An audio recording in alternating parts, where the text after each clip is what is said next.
What Interchange has done is brought in resources. Interchange offered me the opportunity to bring artists into my classroom. Oftentimes, with arts programs, teachers are brought in. It's like Mary Poppins flies into the room with her little umbrella and dumps down, does her little thing, and leaves. I met Miss Turner in a meeting I was invited to where our job, we were told as artists, was just to listen to what the teachers wanted. I had my lesson plans, I had my objectives, what I wanted the children to learn, but just getting from point A to point B, I didn't have, I wasn't equipped for that. She said, my dream is to do a project where we use drama and we use poetry and we use music to bring the civil rights movement alive for my kids so they understand where they've come from. And then we had to narrow it down. Well, what do you want them to learn about the civil rights movement? And I said, well, let's do the sit-ins. You have to leave. We do not serve colors. We came in every week. They brought in the audio, like I said, props. We used drama and we used music and we used the poetry of Langston Hughes and the speeches of Martin Luther King. Not one student missed school for those 10 weeks in that classroom. They're motivated and they're just bubbling, like I said, with excitement. When are we going to do the Great Migration, Mrs. Turner? When are we going to get to that? It's coming. It's coming.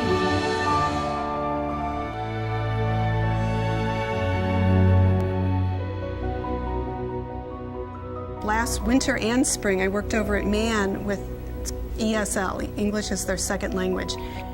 And the teacher at first, she thought we were nuts. How are they going to do poetry? They have trouble asking for a hallway pass. Some of the teachers said they had never heard them speak yet when we first started.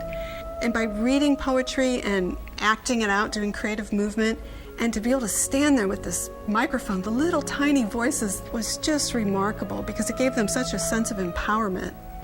They caught on very quickly that they can express themselves and that they can paint pictures, and most of all, that they can put their heart and emotions and questions about the world into that writing.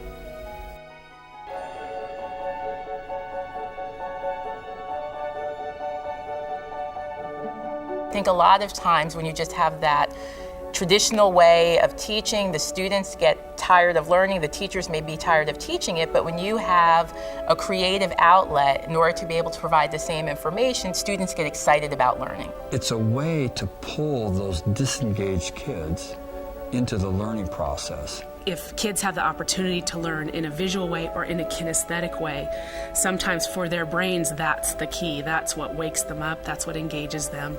Children are engaged. They are joyful. That doesn't mean they're all going around with silly grins, but they're engaged, and it's not fake engagement. They are engaged in the learning process. Bringing the arts and what it helps to do is really help students understand why an education is important. It's part of literacy. It's part of the academic strand. Sometimes a teacher will say to me, I didn't know that child knew how to write, or they'll say that they didn't even know the child was capable of those types of thoughts. The children are constantly getting positive feedback about their abilities, their capabilities, and then who they are right now at the moment. They see themselves, I'm worth something, I'm somebody, and I'm smart. They see themselves as being smart. As we bring all of our talents and resources and knowledge together, we can support the learning that's going on in the classroom. There's a whole new way of teaching and learning that spreads. There's such a need. We've got to do something on site because a lot of the schools don't have the facilities, and we need to expand this program. What would that do for this community?